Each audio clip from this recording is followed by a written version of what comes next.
Oke guys, welcome back to Daily Charting with Toshi, di mana kita akan daily chart your favorite cryptocurrencies. Oke, dalam 24 jam terakhir terjadi koreksi sebesar 0,29%. Dengan total market cap mencapai di 2,63 triliun US dollars dengan peningkatan Bitcoin dominan sebesar 0,08% dan penurunan volume sebesar 16,67%, ya. Kita bisa di sini untuk Bitcoin dominance kondisinya itu kembali menguat, ya. Dia kemarin retest ke 54,5 dan berhasil bertahan di close di atas di 54,5. Apakah ini pertanda Bitcoin akan kembali mendominasi cryptocurrency market? We'll see, ya. Dan jangan-jangan possibility ini semakin besar, ya. Possibility bahwa kita dalam scenario di sini, ya, bukan di sini. Tapi sekali lagi, ya, seperti yang gue bilang, selama lu DCA pelan-pelan menggeserkan posisi ke alts-nya, menurut gue, walaupun kita dalam kondisi seperti di sini, masih sangat worth it untuk kita tetap melakukan akumulasi alts. Tetapi averaging, bukan kita melakukan apa? All in, karena nggak ada tuh. Kalau gue pribadi tuh nggak suka dengan all in, begitu ya. Paling yang mungkin yang paling bisa kita sedikit pertimbangkan, yang paling mendekati ke all in adalah seperti kemarin nih di daerah-daerah sini, daerah sini nih, ya, di mana Bitcoin ini sudah dalam tahun bear market, udah mendekati mau ke bottom. Nah, itu mungkin lah, ya, lu bisa pertimbangkan untuk all in. Tapi kalau gue pribadi pun nggak akan sampai benar-benar all in sih. Gue tetap akan pecah menjadi beberapa posisi, gitu. Just in case terjadi drop yang lebih dalam lagi, begitu, ya. Oke. Sorry, ini Bitcoin dominance. Maksudnya di sini nih, ya. Nah, di sini, sorry, ya. Di Desember 2022 atau Januari 2023 lah, begitu, ya. Nah, jadi kurang lebih seperti itu. Next kita akan geser ke reminder bahwa sekarang TCI sudah aktif di Twitter. Buat lo yang belum follow, silahkan bisa follow di @toshicryptoindo, di mana kita akan membahas sesuatu berhubungan dengan kripto tentunya, ya. Bentuknya bisa analisa, news maupun juga memes. Economic calendar untuk hari ini, economic calendarnya itu ada apa, ya? Tanggal 12 April, ya, hari Jumat. Dari US nanti malam akan keluar apa? Nggak ada data penting ternyata, ya. Hari ini berarti kita bisa lebih santai ikutin TA. Untuk besok hari Sabtu biasanya nggak ada yang terlalu penting. Coba kita cek. Yes, nggak ada yang terlalu penting juga. Jadi kayaknya minggu ini udah beres deh, ya. Minggu ini udah beres, kita bisa lebih fokus ke technical analysis. Next kita geser ke news, dan news ini datang dari Thailand, ya, di mana ada satu cryptocurrency exchange bernama Bitcup, ya. Ini gue nggak tahu cara bacanya gimana, Bitcup, ya, akan IPO, ya, dan ternyata dia kurang lebih di value bisa sampai 3 miliar US dollars, ya, gila, ini 3 miliar US dollars. Dan ini baru mau IPO. Jadi seperti yang dibahas oleh Raoul Pal, ya, di 2022-2023, dia bilang kemungkinan bull market kali ini akan sangat terpengaruh oleh pergerakan di Asia. Dan yang lu lihat sendiri, ya, kita bahkan di Asia Tenggara, ya, negara yang cenderung, ya, di ASEAN bukan negara-negara yang super duper gede banget gitu, ya, secara power dalam ekonomi gitu, ya. Tetapi ya lu lihat sendiri, exchange mau IPO value-nya bisa sampai 3 miliar. Anggap nggak 3 miliar, setengahnya aja, 1,5 miliar USD itu udah besar gitu menurut gua, ya. Jadi ini yang menunjukkan lagi bahwa kemungkinan besar Asia akan berperan cukup penting dalam bull market pada kali ini, ya. Next, kita akan geser ke analisis di Twitter. Ini ngomongin long term holders dan momentum, ya. Jadi ini campuran on-chain dengan TA. Ini kolaborasi yang asik, ya. Jadi ada on-chain-nya, ada TA-nya. Kalau kita di sini dari sisi on-chain-nya, ini adalah Bitcoin long-term holders, di mana orang yang menghold Bitcoin lebih dari 1 tahun. Nah, kalau kita lihat dari cycle ke cycle, itu ada first top dan second top, ya. Nah, first top ini terjadi sebelum terjadi momentum terakhir yang paling gilanya, gitu, ya. Nah, kalau kita lihat di sini, kita dalam satu dalam satu momentum yang mirip-mirip seperti di sini, dan di sini, ya. Nah, biasanya saat dia si long term holders ini decline to a certain point, itu akan terjadi suatu local top, ya, kita sebutnya local top. Nah, local top ini biasanya akan membuat Bitcoin terkoreksi. Dan di waktu bersamaan juga ini dibantu atau dengan confluence dengan 3-week candle momentum. Nah, ini TA. Kalau kita lihat di sini, dia ini sudah sampai ke satu titik yang disebut sebagai cycle top zone. Nah, cycle top zone ini biasanya bisa menunjukkan ya antara cycle top atau local top begitu. Di yang sebelumnya di 2021 ini dia ya kita bisa di sini dia berhasil menunjukkan ini adalah local top ya, first cycle top. Kalau di sini sebutnya first cycle top, kalau gue lebih suka ngomongin local top ya. Nah, setelah itu turun baru terakhirnya ketemu final cycle top. Jadi secara TA dan on-chain ada yang menunjukkan bahwa kemungkinan Bitcoin bisa terjadi koreksi yang lumayan signifikan. Begitu. Menurut gua make sense gak? Make sense. Karena lagi-lagi kita belum halving. Ya, itu masih ada juga satu resiko fundamental. Ya, we'll never know nih.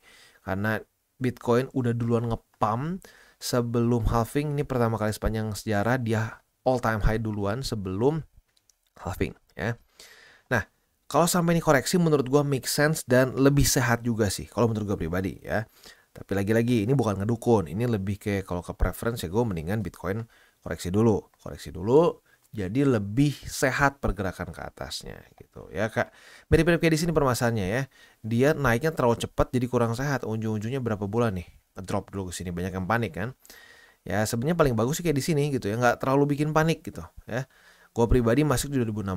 Nah, cycle ini kayak enak-enak aja gitu ya. Rasanya tuh kayak gampang gitu dibandingkan dengan cycle kemarin ya. Walaupun jujurnya zaman sini lebih bodoh gue ya. Nah, di sini udah lebih pinter aja, lebih kayak roller coaster gitu. Artinya ya lebih enak kayak gini sebenarnya. Tapi ya lagi-lagi kita nggak bisa pilih-pilih ya. Kita harus siap dengan mungkin saja kejadian seperti di 2021 ya. Bener-bener momentumnya gila banget atau kayak di 2017 pelan-pelan begitu ya. Oke. Intinya apa? Intinya kita harus siap ada kemungkinan terjadi koreksi lumayan signifikan dan kita mendapatkan first cycle top gitu ya. Dan by the way first cycle top ini nggak harus selalu signifikan sih ya. Dari 3 cycle sebelumnya cuma sekali sih yang nggak signifikan ya. Sisanya lumayan tapi ada kemungkinan seperti itu juga ya. Tidak terjadi koreksi yang signifikan. Oke, jadi kurang lebih seperti itu ya. Intinya harus siap-siap dengan semua scenario. Kita geser ke TA untuk Bitcoin, kita bisa di sini kondisinya itu dia daily close masih di atas dari 70.000 ya. Ini ketahan, tapi sedikit bikin deg-degan ya. 70.000-nya aduh literally mepet banget, 70.015 USD. Benar-benar ya Bitcoin. Tapi intinya masih oke, masih bertahan dan daily close di atas dari 70.000. Harapannya adalah ya tetap daily close di atas 70.000. Kalau bisa mulai retest ke 73.184 ya. Untuk mempertahankan momentum dari Bitcoin. Karena kalau kita lihat sekarang angka 70.000 menjadi satu titik yang banyak diperhatikan oleh orang-orang. Lu lihat aja semua news mengenai Bitcoin bolak-balik antara reclaim 70.000 atau bertahan di atas dari 70.000. Terus di daerah situ terus ya. Nah, semoga aja kalau kita ingin terus momentum Bitcoin bertahan ya, semoga Bitcoin tetap bisa terus daily close di atas dari 70.000 ya. Oke, jadi kurang lebih seperti itu. Selanjutnya kita akan geser ke buy limit. Tetapi sebelum kita masuk ke buy limit, gua akan disclaimer dulu bahwa semua konten dari TCI bukanlah financial advice. Ini semua bentuknya adalah edukasi. Lalu bagaimana cara untuk mendukung TCI? Ada banyak caranya. Lo bisa like our video, bisa share our video, atau juga bisa menggunakan link referral kita di bawah. Dan sekarang kita akan dengar dulu pesan-pesan dari sponsor kita pada hari ini. Oke, today's video is brought to you by Coinex. Dimana Coinex ini salah satu exchanger yang menurut gue cocok banget untuk newbie sampai ke advance. Buat para newbies, lu bisa menggunakan swap. Ya, swap ini buat orang-orang yang mungkin, bang, gue mau DCA murni, gue pusing, udah pernah cobain TA ya dan seterusnya nggak ngerti-ngerti gitu ya. Tapi gue nggak mau ketinggalan momentum cycle ini. Lu bisa tinggal, misalkan lu pengen akumulasi Bitcoin dari USDT, lu bisa misalkan ke BTC, lu tinggal masukin aja berapa. Misalkan lu pengen seminggu sekali $100 gitu ya. Lu tinggal masukin $100. Voila, ya tinggal swap as easy as that. Itu buat yang newbies. Tetapi buat yang intermediate sampai advance seperti spot, margin trading dan juga futures di sini semua lengkap ya. Di sini untuk futures marketnya sendiri kita bisa lihat ya ada USDT dan USDC ya. Jadi buat lu para pengguna USDC yang mungkin jujurnya sedikit kayak anak tiri ya, di mana-mana pakai USDT ada, di sini ada juga USDC. Dan selain dari itu juga buat lu yang sudah akumulasi nih ya, kita sudah masuk arguably mungkin udah mendekati ke tengah bull market. Tentunya sudah mulai banyak akumulasi Bitcoin, Ethereum, dan berbagai macam alts belakangan ini ya. Nah, buat lo yang pengen dapat interest atau dapat yield dari token yang sudah lo beli atau koin yang sudah beli, bisa pertimbangkan untuk menggunakan CoinX karena kita bisa di sini ada berbagai macam kripto yang kita bisa dapatkan yieldnya. USDT 7-day APY-nya sampai 10%, AVAX 0,37, BTC 0,25, dan seterusnya. Ya, jadi buat lo yang tertarik untuk mendapatkan yield, juga bisa menggunakan CoinX. Ya. Dan juga di sini akan terus ada promotions yang terus diupdate, ada airdrop station, dan seterusnya. Jadi buat lo yang belum punya akun di CoinX, boleh pertimbangkan untuk menggunakan link referral kita di bawah. Dan kita masuk dulu ke Bitcoin. Untuk Bitcoin, buy limit pertama di 70.000, buy limit kedua di MA20 walaupun sudah semakin mendekat ya. Mungkin besok atau lusa gue satuin jadi buy limit pertama. Dan buy limit ketiga di 67.610. Itu untuk posisi spot di Bitcoin. Untuk posisi futuresnya, retest 1, retest 2 sudah terjadi di 70.000 sebagai support. Artinya kita sudah punya posisi long ya yang sudah kita pegang nih. Sekarang dalam keadaan profit berapa persen nih? Ya 1%-an lah. Nah, target TP-nya ada beberapa. Target TP yang paling agresif ya di sini di all time high kemarin 73.114. Kalau lu mau sedikit lebih konservatif bisa di local top kemarin ya. Ya, inilah high yang kemarin di angka sekitar 71.500-an. Itu untuk posisi longnya. Untuk posisi shortnya tinggal kita balik saja logikanya. Retest 1, retest 2 di 73.124. Kita bisa buka posisi short dengan target TP di angka 70.000 ya. Next kita geser ke Ethereum. Untuk Ethereum kemarin berbeda dengan Bitcoin ya. Bitcoin masih berhasil bertahan di atas dari 70.000. Sementara untuk Ethereum daily close-nya di bawah dari MA20 dan di bawah juga dari 3.521 ya. Jadi lebih berantakan ya. Untuk posisi spot berarti buy limit kedua kembali tidak aktif lagi. Buy limit ketiga masih cukup jauh di bawah di angka 3.386. Untuk posisi spot di Ethereum. Untuk posisi futuresnya karena setupnya berantakan begini. Ya sebenarnya kalau mau ngomong ya posisi long sih. Cuman posisi long juga dibilang harusnya kemarin bukannya. Jadi untuk posisi futures Ethereum kita skip dulu karena setupnya berantakan. Next. Kita geser ke Cardano. Untuk Cardano, dia untungnya masih bertahan di atas dari buy limit kedua di angka 58 sen. Jadi untuk posisi spotnya tinggal tersisa di buy limit kedua di 58 sen dan buy limit ketiga di 56 sen. Kalau kita bulatkan lebih ke 57 sih sebenarnya ya. Itu untuk posisi spot.